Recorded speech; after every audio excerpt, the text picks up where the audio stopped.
Well, thankfully with Hold on. iPhones.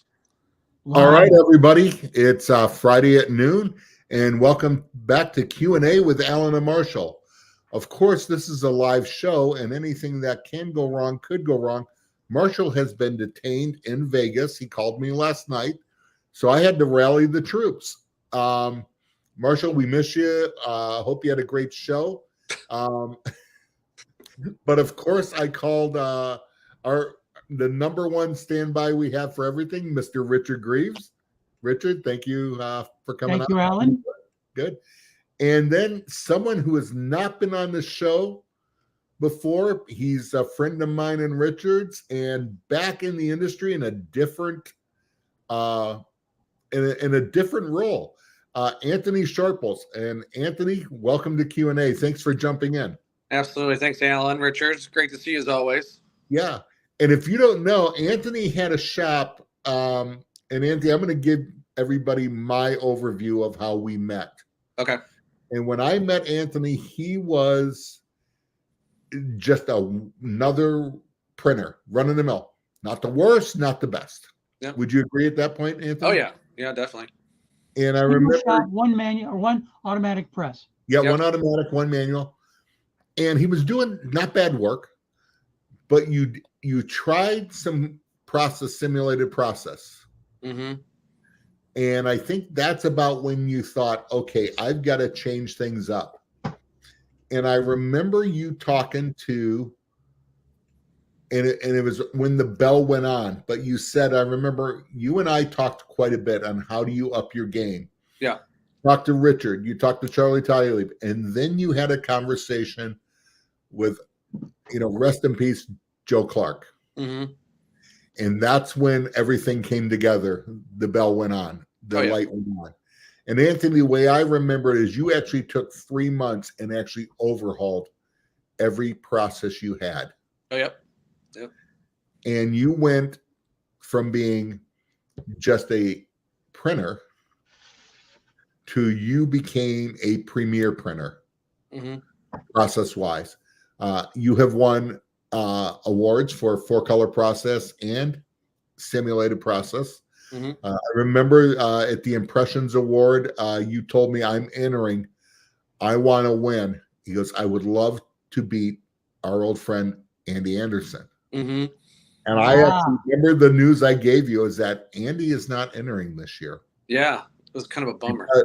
Because he said, I don't need another doorstop. He had 100 of them. Yeah. Let some of the young guys. And I remember I told you, and you were not happy. You were actually pissed. Mm-hmm.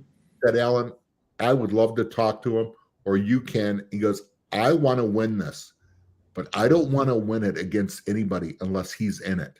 He's the bar, the standard. So I called Andy later on. We talked. I told him what you said, and I connected you guys. And Andy ended up, he put some nice prints in. I forget which one it was. But then you won. I don't think you beat him in simulated process, but that's when you won 4-color. Yeah. Yeah. And and that's an achievement. Going, if I'm going to win this, I'm going to put my best out there. I want to go against the best. Yeah. Yeah, and Andy was a great big help for me. He taught me how to separate later on. I remember the first time he asked, who's doing your steps? Said, I am.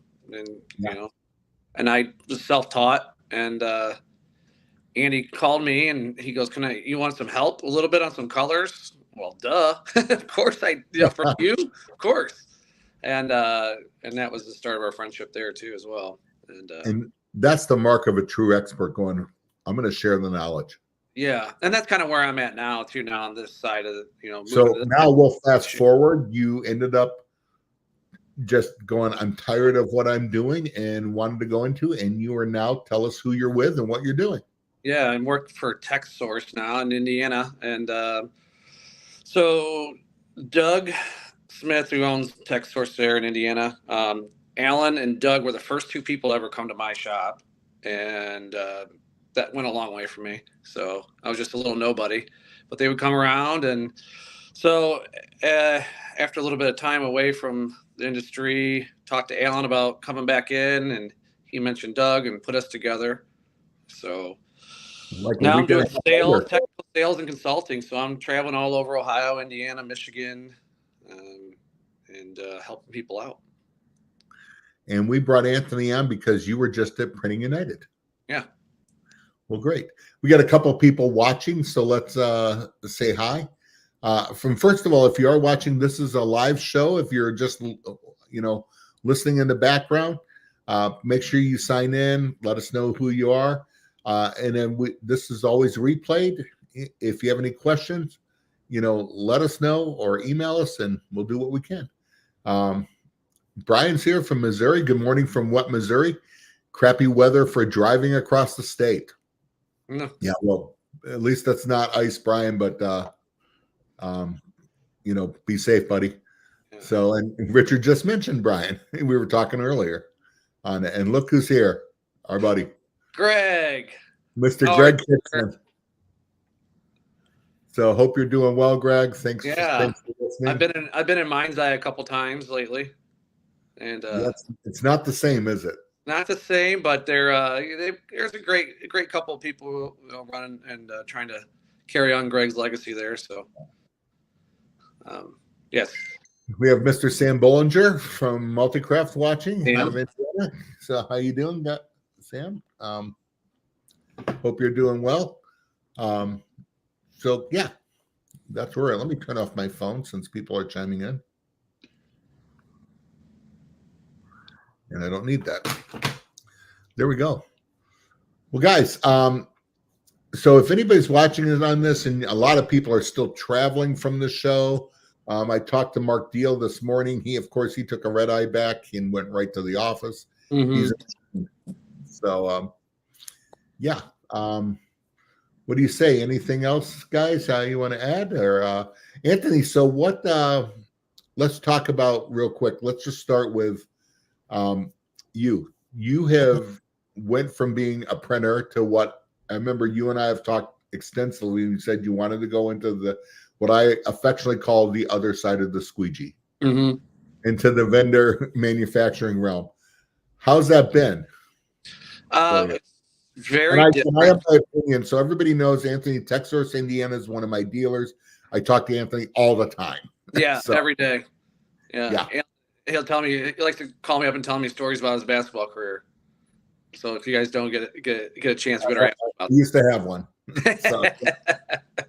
Hey, no, so it's different, obviously. I really enjoy so guys like you, Richard, Greg, and obviously Joe, Andy, those guys, you guys all passed along a lot of knowledge to us when we were, when I was coming up, and a lot of us other guys that, I'm still in a lot of contact with, and now it's my turn to pay it forward. I always told Joe always asked, told me, when he would come in, him and Colleen. And so, he never charged me, we worked with us, and, he said, one day I want you to pay it forward. And so that's my job now, I feel. And, so that's what I'm doing, trying to spread that knowledge. And there's a lot of printers out there who shock me that they're running a shop. Alan, you told me that. I won't do about that. Yeah. But there's a lot of guys out there that really want to get better and really want to learn and ask a lot of questions. And I really enjoy that. I really enjoy going to the shops and doing some educating. I always kind of joke with people, I'm not a great salesperson. I'm still a printer at heart. I'll never push people into something just because, for a sale. If I wouldn't have run it myself, I wouldn't push it to anybody else. It's just different. It's, I thought about this last night, actually. So, a lot of you guys that have print shops, there's, 30 printers within 10 miles. It gets, how it is being on the road. You could hit 10 shops with a rock. So there's a lot of competition, over on here. There's only so many manufacturers, or suppliers. So it's nicer. We kind of, I don't know, you get to see a lot more people and talk to a lot more customers. And for the most part, everybody's pretty cool. And I enjoy the conversation. What I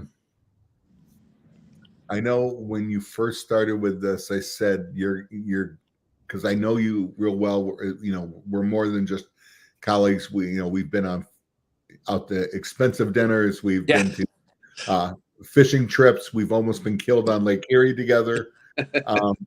And I know your inclination was wanting to just help and change everybody. I said, look, your job is not that now. Your job, you work for a supplier, is to sell product. Mm-hmm. Some people, what I call, are their own worst enemy.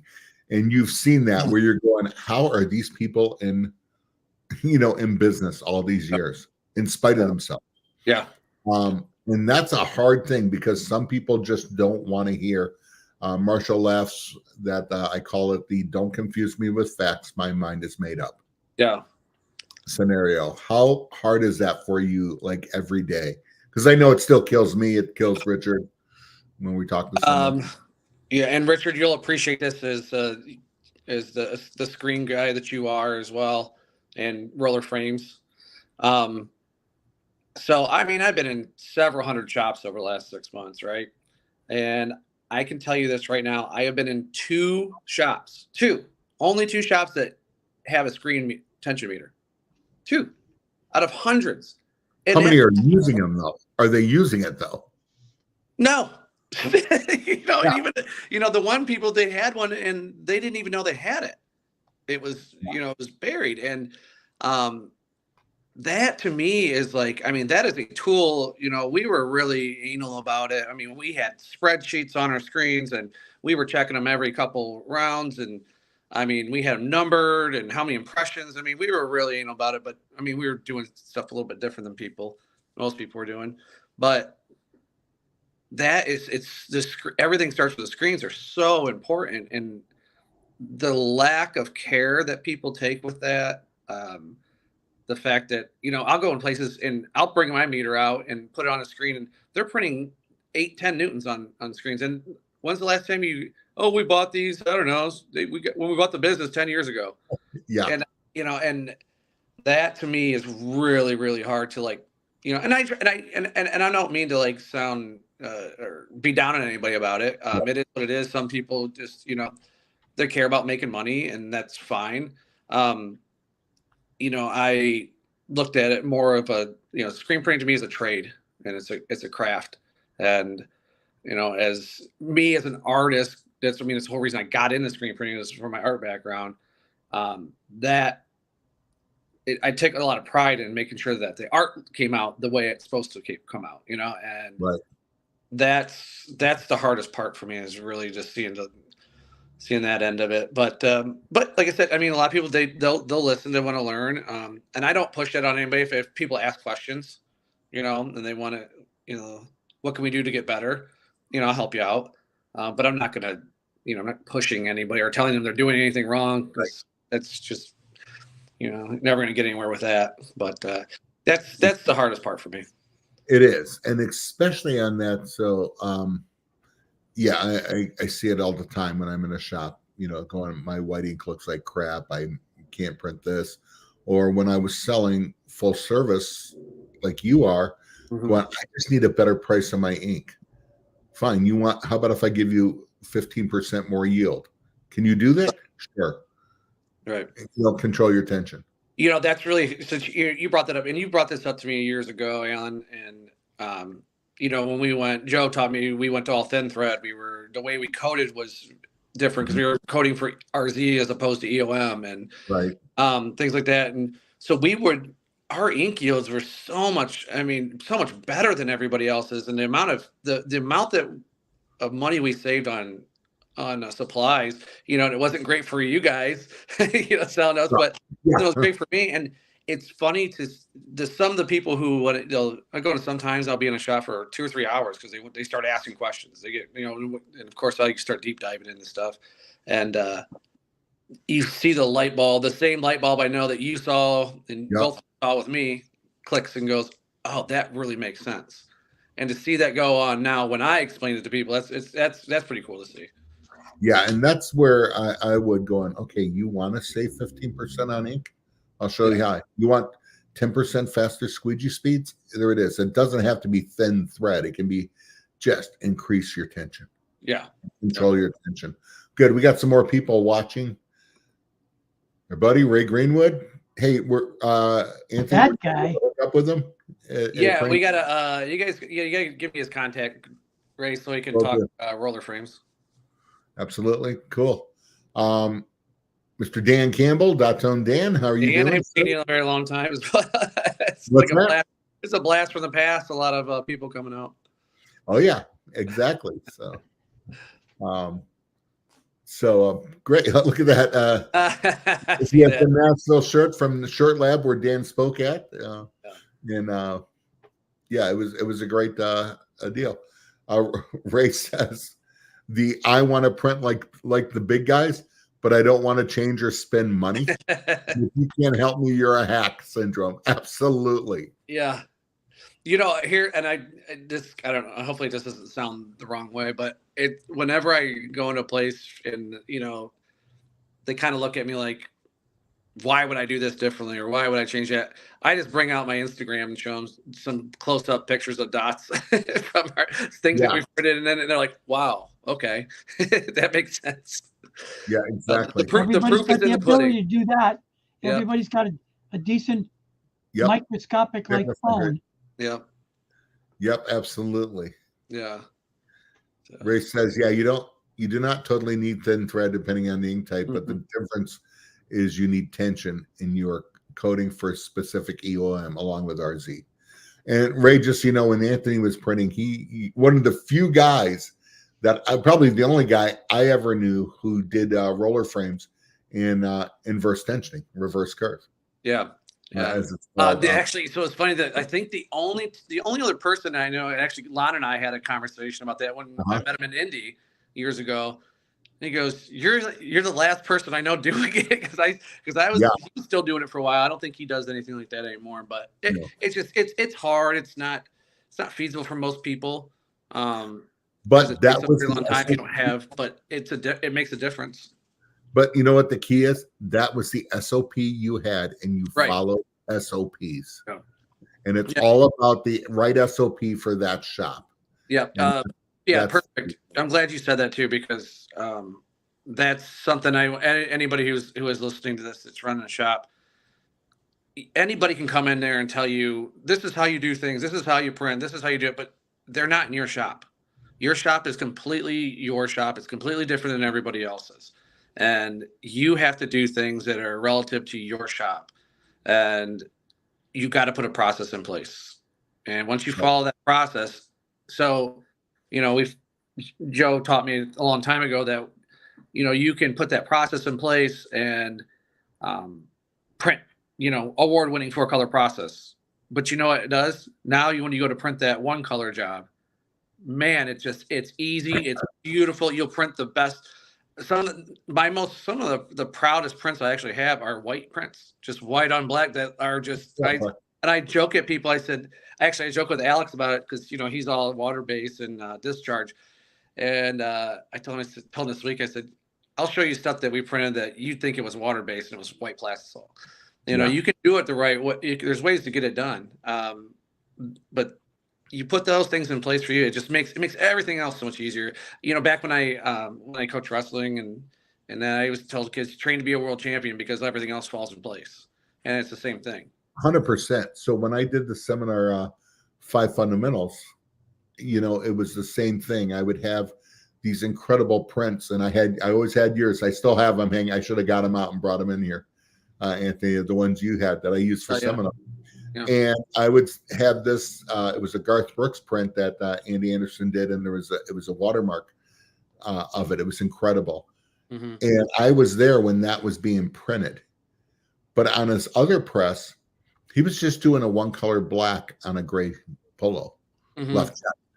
And I'd always tell the class, I go, what do you think he did different for each job? And they would say stuff, and I go, here's what he did different. Nothing. Because it's all about printing quickly, profitably, you know, with quality and getting the job done. Yep. And that's what it is. It's all SOPs. He doesn't change a thing. He doesn't change a thing in coding. He doesn't change a thing on tension. It just keeps going. He just meant well. And it makes those easy jobs easier, makes the one color, which is the hardest, a one color white on black can sometimes be the most difficult. Oh, yeah. And shops dread these changes. Like, yeah, you didn't care what came in. You just go, I got this. Right. And it just made it easier. We got some other people chiming in. Mr. Sean from Alpharetta, Georgia. How are you doing, sir? Sean, did you go to Printing United? Let us know if you did. Brian wants to know, what is RZ? And this is usually where I answer the question, but there's three of us. So I'm going to defer. Go ahead, guys. Describe RZ. Richard, I want you to talk about this because you taught me about this. And I'm going to say he's wrong. No, I'm kidding. Wait till after I finished, Alan, please. So RZ is the, the x-axis and the y-axis. The z-axis is the up and down. It's the third dimension. So imagine a phonograph record. It has bumps in it. Those of you that don't remember vinyl, it's compact. But it is an instrument that has a needle, just like a phonograph needle, that as it goes over your supposedly smooth surface, it goes across and sees how much the needle bounces up and down. And so if it's smooth as a piece of plastic, smooth as a piece of polyester, smooth as a piece of glass, that would be a very low RZ. But what you're going to get, because you have mesh, especially when you use direct emulsion instead of direct film, which will give you an absolute perfect flat RZ. As you can tell, I'm a direct film believer rather than direct emulsion. Why? Because direct emulsion shrinks when 50 to 60% of it evaporates. You coat it, then you have to wait for it to dry. How long will that take? Whereas direct film is ready to go within minutes because all you have to do is evaporate the surface water. But the important part about RZ is it's a measure of how much the mesh has affected the texture of your film, the deposit that you've made. Yep. So a rough RZ will give you what's called sawtooth or an irregular shape image, whereas a smooth RZ will give you a razor-like cut, like the letters behind me here. You want those S's, the curves of the S, to be sharp as a razor blade. Alan? When you coat emulsion and the water evaporates out, that emulsion shrinks back. And if you take a magnifying glass or a microscope, you'll see that it looks like hills and valleys going over every mesh thread. In the RZ, the way I would explain it is it's a unit of measurement of how smooth that is. RZ first came up, and this is where Richard, you and Ray Greenwood tell me, I think in electronic printing, where it's highly important to have an incredible RZ factor for those critical lines and sharpness of edges. But it has come up where Anthony learned RZ, where when you do it for textile, a lot of times people will just go after the emulsion dries. They will put with the thin edge just a face coat, and it fills in all that. Anthony, you did with thin thread, where you did very low amounts of emulsion, where on thin thread, where it was just a complete, almost very low RZ factor. Correct? Correct. Yeah. And it's kind of funny. So the last time I was at Printing United was when I filled in for Joe, and Dave Dennings went on right before I did, was talking about EOM, how important EOM was.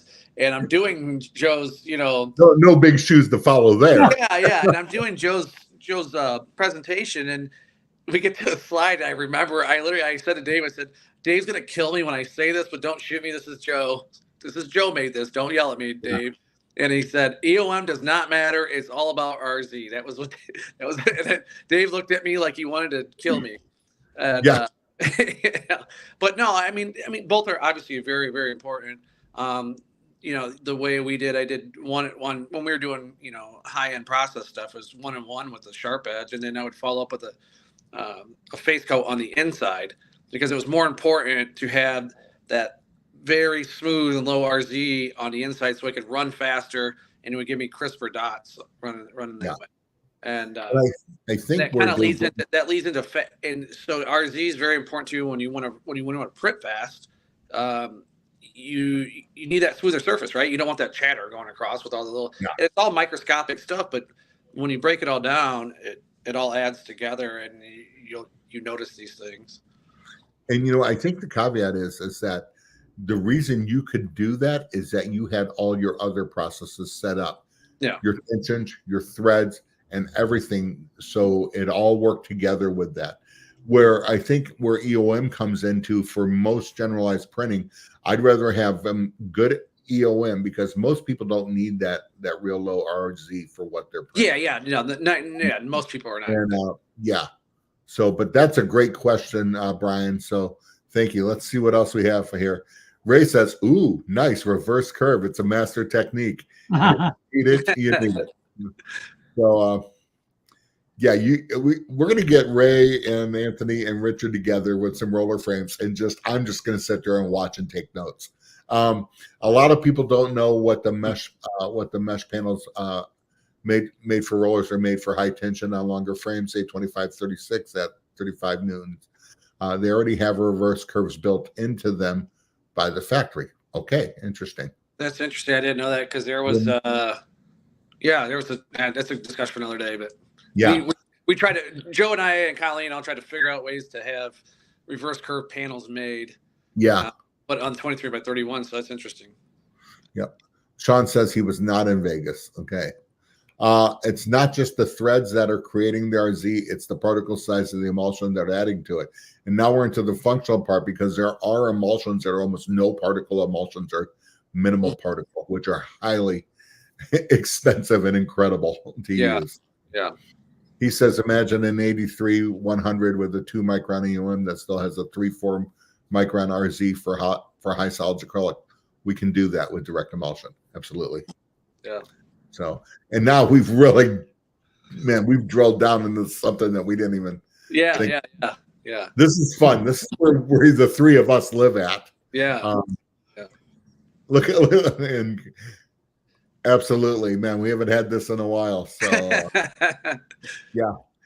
Anyways, man, keep the questions coming. I love just talking with you guys on this.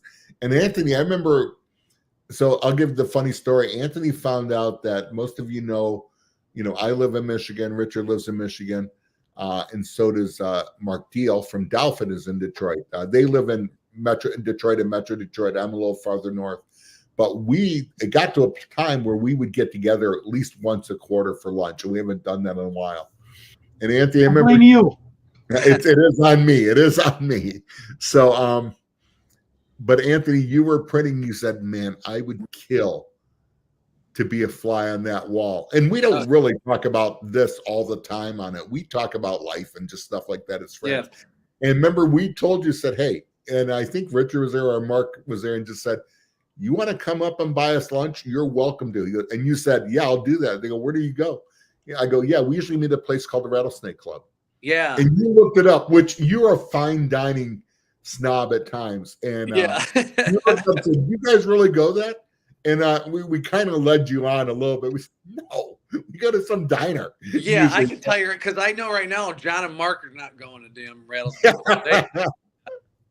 But I told Mark that's where it was at.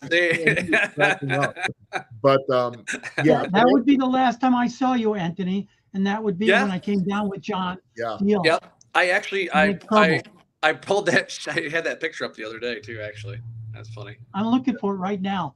Yeah. That reminded me. Anthony, next time you come, you know what? The next time we get this, all of us get together, Anthony, you need to come up because you cover Michigan. And yeah. I was just up there a couple weeks ago. Well, I was up there a couple weeks ago too. I'm up here now. So yeah. Cool. Ray says when they say lunch, they just mean pizza on cardboard, run through the dryer in the belt. Absolutely. Pretty much, yeah. Yeah. Absolutely. Well, great. Well, hey, let's go to something else on here. Let's talk Printing United Insights. I wasn't there. Richard wasn't there. Anthony, you were there. And if anybody else was there, man, you know, let's hear it. So tell us. Okay, so we talked a little bit about it. Hold With on the guys real quick. Check this out. Absolutely, coming up. You can buy it coming out. So, and you know what? That's the fun thing. When I first met Anthony's boss, Doug, it was a bunch of us at the indie show. I was invited by Bill Rediker, who I used to work for. I was working for Saudi, and a bunch of us just met at I forgot the name of it, the cigar bar. Oh yeah. It was competitors and that, and we just had a good time. So Sam, you are welcome. It'd be fun. Yeah. Anyways, so Printing United. So here's my insights from Printing United. So it's the last time I was there. Obviously, we talked a little bit earlier. It's probably been 7-8 years ago. The show it has a different feel to it than it has in the past. There's not a ton new going on in screen printing world. I mean, like, there's nothing that's going to wow you in terms of ink, emulsion, anything like that, and chemicals. I mean, still most of the same equipment. Chemical is always exciting. Let's just be real about that. No. Oh yeah. Easy way. 991 to do 991 is very exciting. It's incredible. Everything's so geared towards DTF of these shows right now. It's kind of maddening because and I know we're gonna talk about that a little bit, but man, I tell you what, you just walked around, it was just like DTF. Here's Chinese supplier.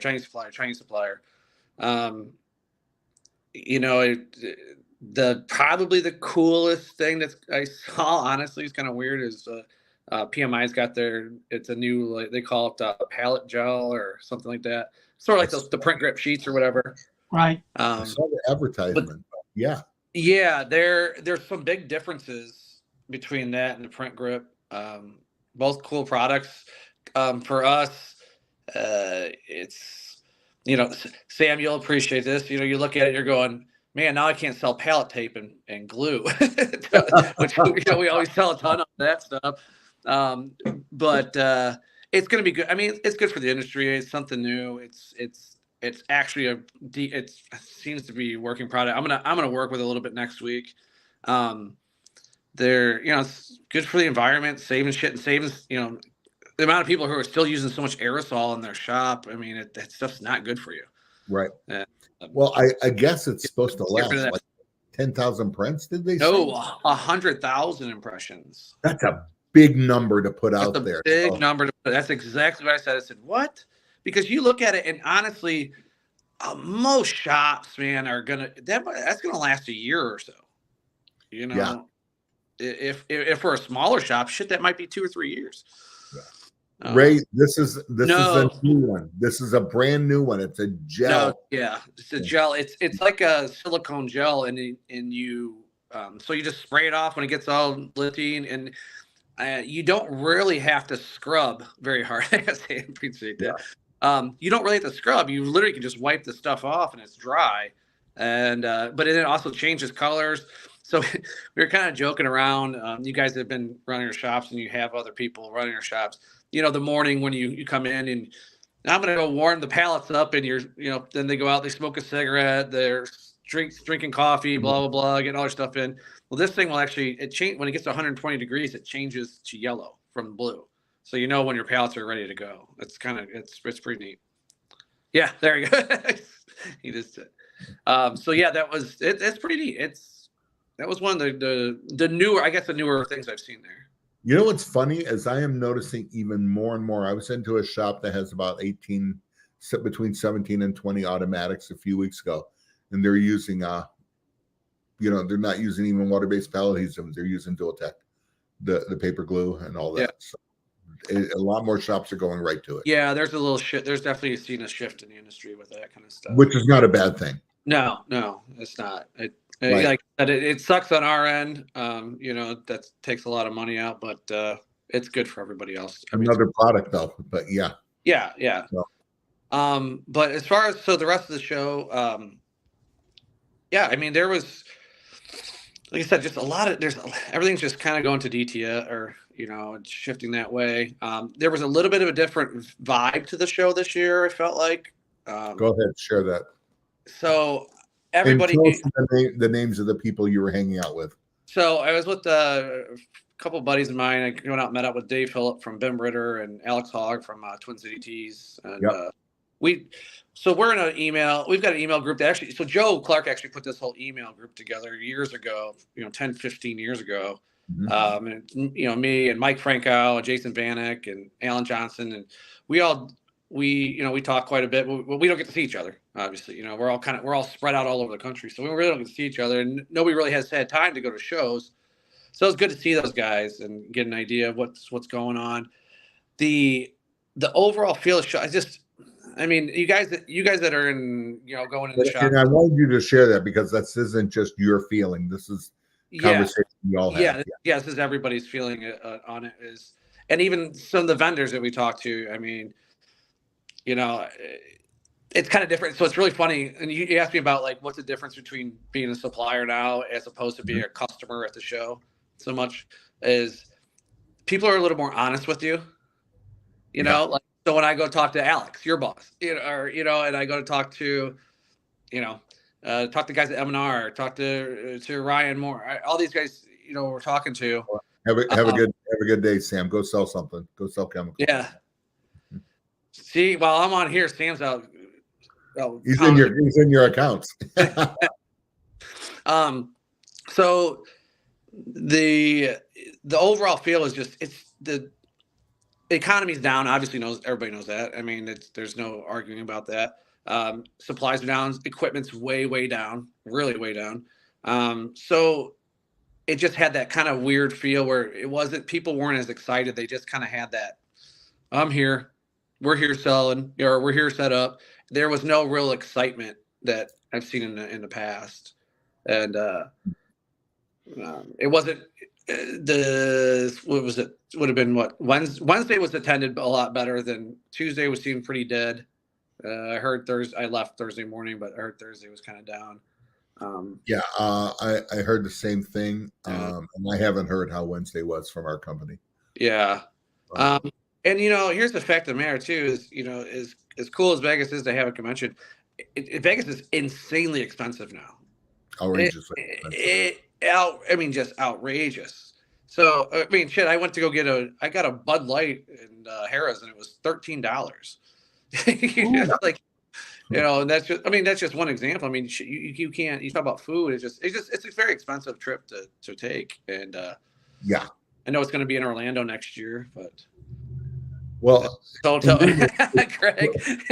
we had a lot of joking about that hotel. Exactly. And the other thing I know Ray Greenwood was telling me, a lot of it is because the show is so big. You see Richard's picture? Oh, there it is. Yeah. That the show was so big, and it's so spread out because there was, big halls and stuff like that. And then there's another hall where another group of runners and stuff like Sakurai was over there. Yeah. And man, I mean, you could very easily miss everything. Yeah. And, so Tuesday, I mean, I didn't even know. So, I went to go talk to Mitch at Chromaline, and I didn't even realize that they were in a part of the area that I didn't even know was even there. Oh yeah. On Tuesday. So the picture behind Richard Greaves is John Deal, Richard, and Alex, and Anthony in his shop. Yeah, that's a very, very long. That's back when I had all my hair too, Richard. That was the shop in Genoa, wasn't it? Yeah. So that was probably right after. That wasn't too long after I got everything going. All right, here we go. Ray says, my takeaway is similar. Everyone, if they're looking for something, are looking for small scale equipment, materials, techniques to save time and money, driving costs down, and alleviating need for specialty training of employees is key. And that's why Blue Water's still doing well, because it is a labor savings. It is a cost savings. And those are the things. I think that's why auto coders still sell.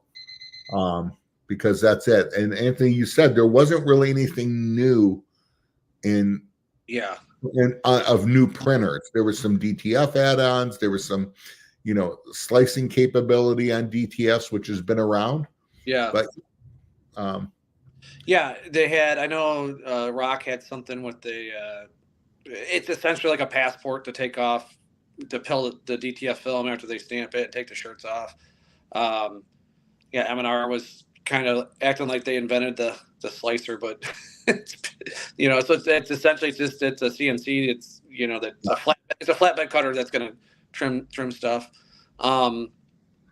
It's all in Gray. You hit it on the head. I mean, I think as myself, I always looked at this as such a skilled trade and a craftsmanship and really took pride in that.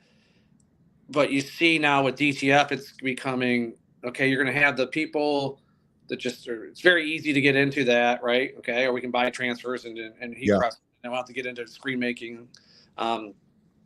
As now the other side of the people who are really still screen printing, I think you're going to see the guys like the big contract printers are going to do really well going forward, and the smaller shops are going to struggle, and they're going to start going to.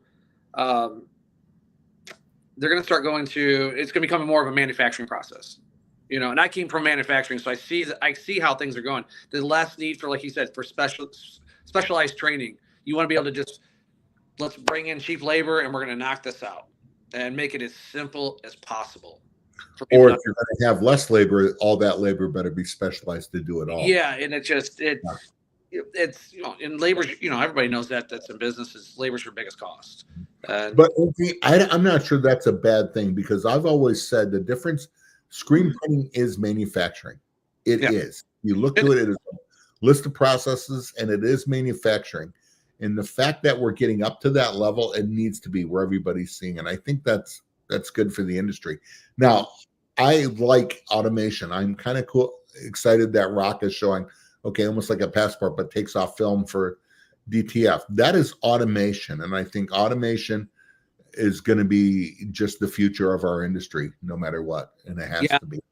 There's some things I've heard. I've got some phone calls to make next week, and I don't want to get into who it's with, but there's some really cool stuff going on with software that's going to take DTF, I think, to another level. Hey, we got a couple questions. One I missed over, and I want to hit this before this. Dan had this, and I almost forgot about it. It says, if I may, do any of you know if any or all of the laser units can produce two different images on each end of the screens for the pocket prints? Yes, they can. It's all in your artwork. If the laser needs to travel all the way across the screen, even for pocket prints, it seems like a lot of wasted imaging time making a screen that only has one small side, like a pocket. Yeah, but if you don't, because you're using the same size screen, if you don't, all that emulsion's not going to expose. It's going to wash out. So it just is. Yeah. No, I get where you're coming from on speed wise, but you're taking one small sample of a pocket print as opposed to all the time savings and things that the lasers I think are amazing. I'm really into the whole idea of the laser. They're expensive as hell, but man, if you can get one, that's a game changer in a shop. And Kiwo has a flatbed that's coming out. That's like a big. It's set up just like an eye image, and I know the list on it is way under what a 3-head eye image is, and awesome. that's a game changer. Yeah, and I think we're going to start seeing stuff like that. Frank said too, and tell me, UV DTF is fairly new in roll-to-roll versions. Yeah, I've been seeing more and more on UV DTF, and I don't know a whole lot about it. So, that's another thing. I'm glad you kind of brought that up, because it's kind of one of the things that that's one of the cooler things I've seen lately. Honestly, is the UV DTF, because I see the applications for that big time. Me being in the tourist market and how the people that we printed for, you're there. It's all these little trinkets, right? All these little knickknack things that you're selling.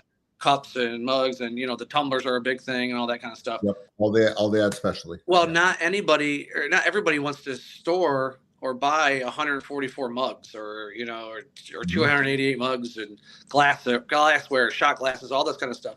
Now with that UV DTF, you can print off a dozen at a time, and you could order blanks. Just have blank. You could buy shot glasses that are cost you 20 cents and put a little 5-cent sticker on it that can actually be washed and durable, and name drop stuff and send out. That's something that's really cool. That I could see that being valuable to some people, and it's not as expensive as I thought it was going to be. Right. Dan says, I'm finding that DTF is indeed very easy to get into, but also, like DTG was, very easy to get in trouble. Agreed. All DTF printer owners will need to become a tech and repair their own issues, and also become color management experts. Yep. Something I'm seeing is causing major issues for the owners. Well, and I think you're right, Dan. And this is going to bring us almost to our next topic too. Yeah. Digital disruption. Let me add one point to that, though. Go ahead. Anybody can buy a hot rod. Anybody can buy a race car. Anybody can, if you've got the money, you can go down to the Ferrari dealer and buy a Ferrari.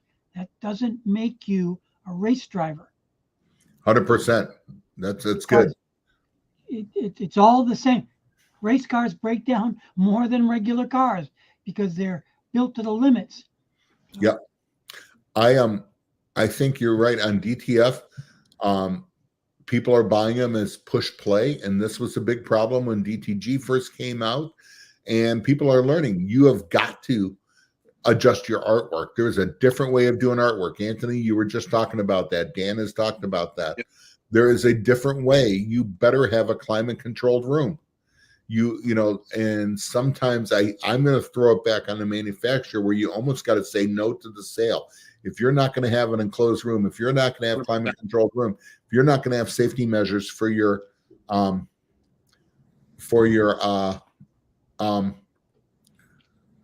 powder, if you're not, because even though they're now all enclosed, remember when it first came out, Richard, and we were at an academy meeting with Dr. Work, and he's telling us how dangerous that powder was. Well, all the DTFs had open air powder, which I knew in 1982. In 1982. Now they're all enclosed, but what happens is there's still powder on when people bring them out, and they're still shaking out. Powder gets around, and you're gonna have to find out all this. The color management, absolutely. This is going to be, and there was an academy seminar on digital color management with Marshall and Jim Raffle. Marshall said the seminars he was involved in for the academy were almost 60-70% full. So that's awesome. Yeah. So we talked a little bit earlier, and Dan, you're one of the forefront godfathers of color figuring out, and artists and color and separation. So I really see the really good artist is going to make a lot of money with this DTF stuff. They're going to be able to have jobs with people, because as people understand, I'm working on a separation thing right now, and for DTF, that's so, if you do it right, it can feel like water-based printing, but you can't just plug it in and put a blob on it. And you've got to be able to do half toning. You've got to be able to do it right. The problem, and this is and I'm going to call out all the salespeople that I know. It's, if you sell, I have not personally sold DTF. We've not gotten into it as hard like we should. Like, I know that we should, but because I can't go to a shop and sell them a $30,000 boat anchor, because I know I can walk in there. There's a couple people I know that, okay, yeah, they'll take care of it, but you have to be on those things. And if you don't take care of it, now you've lost a customer for life, because they're going to be pissed at you the whole time, just like DTG. Like everybody did that kind of stuff. You sell them a piece of crap equipment, they're never going to come back to you for anything else. So you get to take responsibility and say, yeah, great, I'd love to sell this printer to people because I can get a commission on blah, blah, blah. But you got to have some responsibility for what you're doing and what you're selling to people. And so not everybody needs a DTF printer. And if you're not, I mean, you can go to Stalls, you go to Supercolor, Ninja Trans, whatever it may be. There's people that go out. And they're right there. Yeah, Frank, right there. Dude, this is from Stalls. Okay. Well, We it is, sell DTF printers, and I still, it's yeah. Frank it's Good works. Frank Good works for Stalls. That's okay. why. All right. Yeah. So no, it's there. It's here to stay. It's going to be a thing. It's a little different than DTG. Yes. There's just the problem with it is right now is there's too many options out there. I mean, I went to the show. There was, I don't know, probably 30, 40 different companies that are selling a printer. They're all using the same print heads. They're all come from about 2 or 3 factories in China. They're all the same thing. What's going to be the selling point is who's going to fix your machine for you? Who's going to give you service? If you can have somebody who's going to be, and that was my whole thing is I want to go through training with a company that I am an expert at fixing these and fixing people's problems before we actually go out and sell them. And because you need to be that guy. So you're not going to be able to sell this machine and just walk away from it. You're going to have to be the service manager for it as well. It's funny when I was in, I saw some DTF printers, and I'm thinking, is that a color drop? Did somebody paint a Quattro white? Is this, they look like all the same. And what I learned over there too is the guys were telling me, they said it's not just the machine, it is the type of ink and film also makes a huge difference. The film and the powder, and Dan talked about color management. You could be ordering the same roll of film. This is stuff that I'm finding out. You could be ordering the same roll of film from the same company for a year, right? And there's not a real controlled environment over there in China where they're making these films. So you can get the film in, same company, supposedly same rolls that you've been using, and the coating's different on it. It might be too thin or it's inconsistent. And now that affects your color management.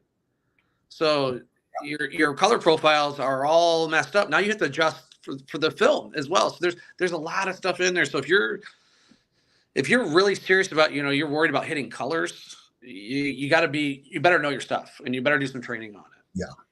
I do think too, we talked about before the show, the three of us were talking about market and things that people think that they're just going to get into this. Yeah. And make, like I said, the small printer where they're making money on one-offs, and they might. There are companies that it's all job on demand. That's what Stakes Manufacturing does and everything.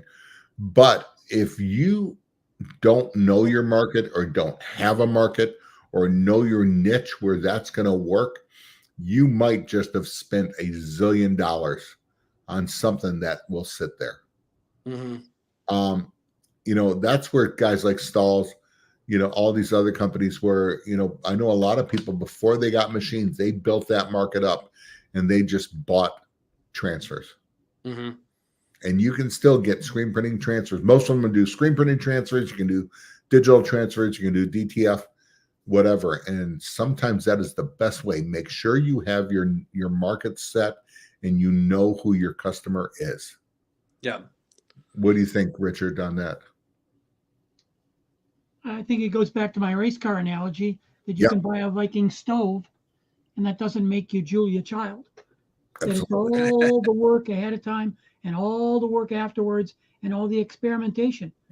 Because if what you want is a photocopy machine, that you're always going to be able to do that.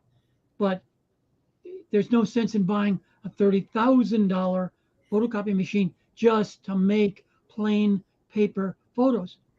And if you don't know how to run your business yet, buy from third-party printers. 100%.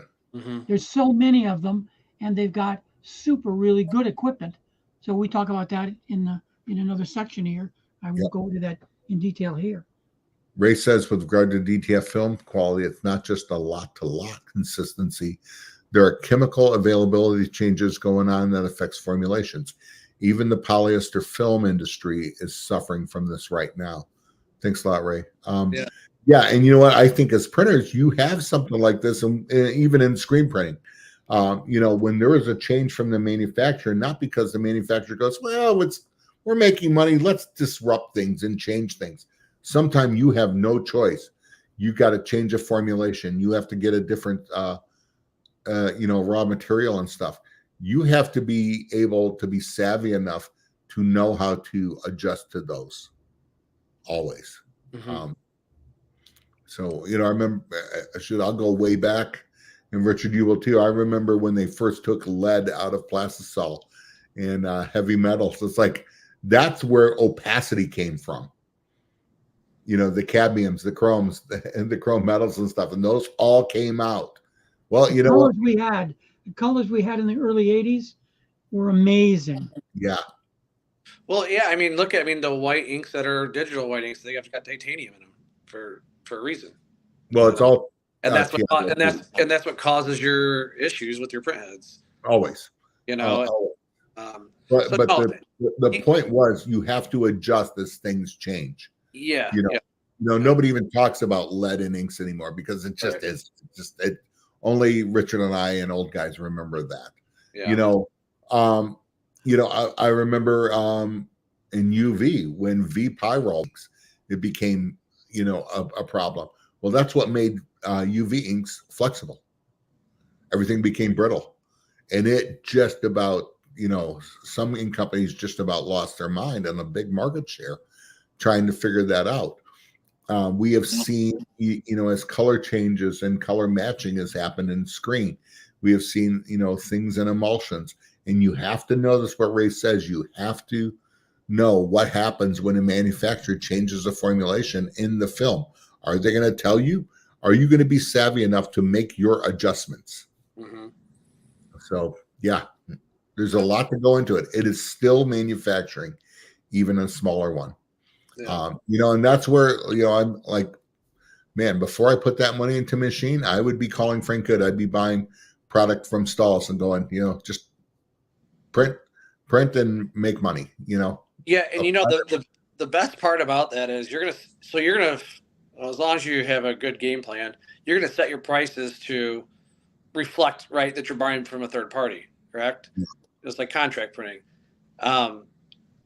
If you're okay, get to that point where, man, I'm spending $1,000 a month on transfers. Well, I can get a machine, and with all the upkeep, all this blah blah blah blah blah, it's going to cost me $800 a month. Okay, now you have a game plan, but now you're going to start making a little bit more money because you've already built that pricing structure in, so you don't lower your pricing. You're already going to charge for that, but get a good game plan in with what you're doing, and then this is why I said the contract guys are going to make some money because. If I had to start and do it, if I started right now and did everything differently, DTF, and then you take all your big orders and you go out and send them up to somebody. And if I'm a contract printer right now, I am going to go to all these small shops and all these DTF guys. Here's my card. Here's my price list, and sell the big jobs here, and we'll print them. You get something that's over 100 pieces, we'll do it. And I think that's where they're going to be able to make money. And there's a lot of them doing. I have a contract shop in Ohio that he's actually bought a separate building, but he's also going to go, I'm getting so much business of stuff for DTF. I'm ordering so much DTF stuff aside. All of his presses are jammed. Yeah. He's going to start just a separate DTF business of applying it. So I think that's a great upsell to his current customers and stuff. Yeah.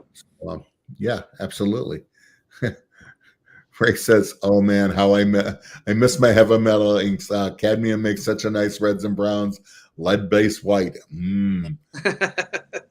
Ray will also be dead in about 6 months because of all of it. Greg Kitson, a great example of using the correct tool for the job. Absolutely. Yeah. There's a lot of aspects out there. Yeah. I tell you what, right now, we've seen the big shift right now in screen printing is I've seen is the low cure inks, right? Everybody's really gone to low cure ink. They're shifting. Well, almost all inks are low cure. I remember right. That's the new kind of innovative thing that's in here. Well, DTF on polyester, man, DTF on polyester right now I'm not a big fan of it on cotton and blends like that, but on polyester it's great. And if anybody who's trying to manufacture some inks for that, man, if you can figure out a gray blocker for DTF, for the really hard ones, man, that's going to be a game changer. Yeah, polyester still the bane of every textile. Yeah, printer. So great. And let me add something sour to that, and that is everybody really needs to start thinking about what to do with all that polyester film that you're just throwing away. Yeah. So let's find a way to pursue how we can recycle that polyester film. That is something that bothers me, is that, and it was always like that, whether it was diffusion transfer or inkjet film, none of that is recyclable. But there is now every print, all this film and waste, and none of that is recyclable. And that is, I don't know. Yeah, Frank, I've heard you're with Stalls now. Let's get on that. Let's come up there with was talk about that at the show, just with some of us that were just like, I find a way to make an environmentally friendly, recyclable, or something that's going to be, I don't know, something biodegradable film for it or something, and that's going to be it. That'll be the next big thing, I think. At Ulano, which is now getting to be 20 years ago, we spent thousands and thousands of dollars trying to figure out a way to coat films on inexpensive paper or Tyvek or something that could be recycled, and it just was something that wasn't stable enough. Just couldn't do it. But direct film doesn't need to be as stable as polyester film that has to dry for the direct emulsion on it. Sure. Yeah, it'll be interesting. As much as we all want to make money, I don't think we want to be another, climate catastrophe. It's always, as much as I love this industry, the fact that inks come from oil and textiles are one of the biggest polluters in the world. I'm not a progressive, guy like that, but I am an environmentalist, or I want to say a conservationist. I've hunted, I fished, and I think it's just about being responsible. So yeah. Anyways, well, guys, this hour went quick. Yeah. Real quick. Hold on. Ray has one more thing. Ray always has stuff to say. Actually, polyester film is very recyclable. The problem is getting it clean for the recycling process. Well, yeah, it's the coating on it. Yeah. The problem. Ray says, yes, go on. On his heavy metals are, here's the thing. Every time I grow a spare kidney, I'm $9,000 richer. So,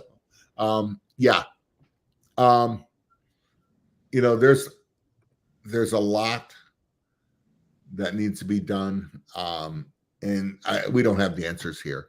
No. But anyways, well, great. Guys, I want to thank you for jumping on the show. I did hear Marshall's book. Had great success there. I don't have the link. You can get a digital copy for free now. I'm sure that's on marshallatkinson.com, and I'm sorry for not having that ready. Everybody that tuned in, thanks a lot. There were some great questions.